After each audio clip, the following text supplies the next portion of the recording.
Gagawing sisig. Tokwat baboy. Hindi, dapat pala sinabi mo, sisigin. Hindi, okay Para na. at least hindi natin masyadong tinosted yung mukha ng baboy. Okay to. Ayun oh. Hindi natin lagyan ng... Ayan oh, ang kanyang tokwa, dami oh. Tapos yung baboy na binili namin, meron ba 1 kilo yun? Malata. Mga 3/4 ano? Ayan oh. Mga banat ni Chef Balong oh. Umuwi ka naman dyan oh, baka akala ano ka, robot bawal yun. Yan oh. Mamaya pagka tinitimplahan ko na, i-video na. At tingnan mo, ayan oh, dito ka. Yan, ito yung ating sisig. Ay nako, ang sarap. Ginawa na niya sisig, hindi na tokwat baboy. Akala ko, Tukwat baboy yan ahoo. Ay, pag tukwat baboy ang ano? Oo, pag sinabi mo tokwat baboy, tokwa lang siya tsaka baboy. Tapos sausawan. Oo, sa gawa ka sa usawan. Binago na eh. Ngayon lang, hindi ako na-inform. Aba, hindi tama yan. Binago na eh. Bakit hindi mo, dapat dito, alam mo kung alam ko lang na ganito plano mo, kumuha sana tayo ng atay. Okay na yan. Sarap ng kuwan nito. Oh. Sarapan ko. Oo, baka ma-high blood lang. Kababayad. Akan na, bunra sa muna Ayan yan. na. Hawakan mo ito ka. Ayan, titimplahan na natin. Yung menu, ayan na. Diba? Lagyan natin ng suka para maalis yung high blood.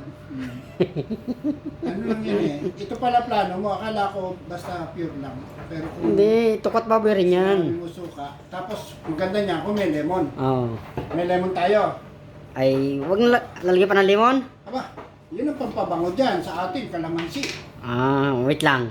Teka lang, sige, basta ito. Yan o, bigyan mo ng konting paminta. Yung iba kasi hindi naglalagay sa amin. Basta yung durog. Yung paminta. Yung ginurog. Tapos, lagyan natin ng konting toyo, hindi mo nakikita yung brand. Basta yan. Toyo yan. Konti lang kasi medyo may alat na yung ano.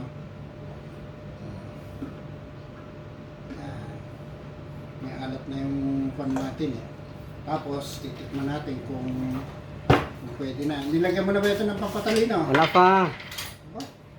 Talagang konting pampatalino, condiments. Para masaya, may sili na. Oo, okay na yan. Kompleto na. Yata na niya lahat. Nahaluin na lang. Kompleto na yan. Halo kay kalamay. Ayan, tapat mo na rin siya nahalo ko Yan na Yan Tapos titikman na natin kung hindi na natin lalagyan ng asin yan kasi nilagyan mo na ng kwan yung babsi. Tsaka yung tokwa mo may alat na. Ayan. So, nako. Palagay ko ba napaka-sumarap. Kumain na nga ako.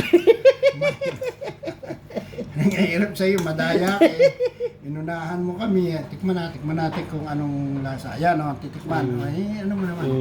Yun na, yun. Nice. Nice.